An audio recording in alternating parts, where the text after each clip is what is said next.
হাদিস আসছে তিরমিজি শরীফের হাদিস মান কামা লাইলাতুল কদরি ঈমানান ওয়া ইহতিসাবান গুফিরা লাহু মা তাকাদ্দামা মিন যামবি, যে লাইলাতুল কদরে দাঁড়িয়ে এবং রুকু সিজদা করে নামাজ আদায় করে আল্লাহ তাআলা তার গুনাহগুলো মাফ করে দেন।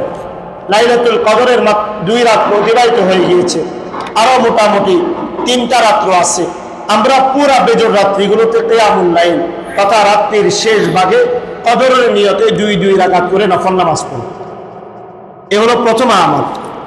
দ্বিতীয় নাম্বার, আল্লাহ রাসূল সাল্লাল্লাহু আলাইহি ওয়াসাল্লামের স্ত্রী আম্মা জান আয়েশা জিজ্ঞেস করলেন, ইয়া রাসূলুল্লাহ আরাআইতা ইন আলিমতু আইয়ু লাইলাতিন লাইলাতুল কদরি মা আকুলু ফিহা ইয়া রাসূলুল্লাহ।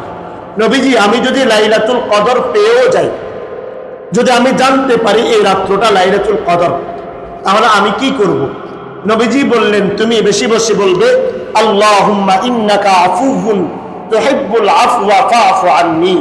আল্লাহুম্মা ইন্নাকা আফুউন, হে আল্লাহ আপনি ক্ষমাশীল, তুহিব্বুল আফওয়া আপনি ক্ষমাকে ভালোবাসেন, ফাআফু আন্নী সুতরাং আপনি আমাকে ক্ষমা করে দেন।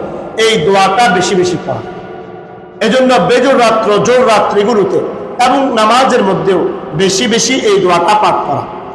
কোথাও কোথাও এরকম আছে আল্লাহুম্মা ইন্নাকা আফুউন কারীম তুহিব্বুল আফওয়া ফাআফু আন্নী।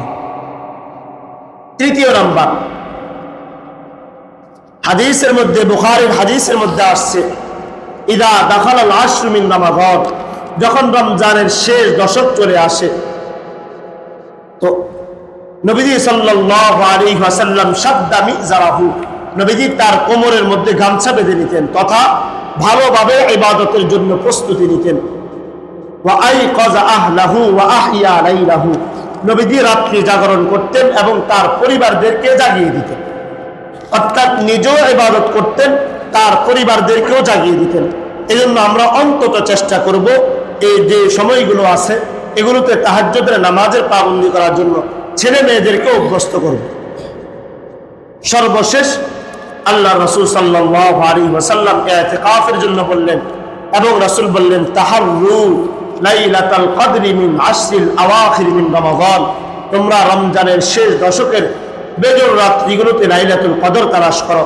এজন্য আমরাও চেষ্টা করব রমজানের শেষ দশকের বেজর রাত্রিগুলোতে লাইলাতুল কদরকে তালাশ করা। হয়তো বা লাইলাতুল কদর অবশ্যই, যেহেতু নবীজি বলছেন বেজর রাত্রিগুলোতে, হয়তো আমাদের থেকে চলে গিয়েছে, না হলে অবশ্যই আগামী 3 রাত্রির মধ্যে 25, 27 এবং 29তম রজনী, এই 3 দিনের যে কোনো একদিন অবশ্যই লাইলাতুল কদর হবে। আল্লাহ রাব্বুল আলামিন আমাদেরকে লাইলাতুল কদর নসিব করুন।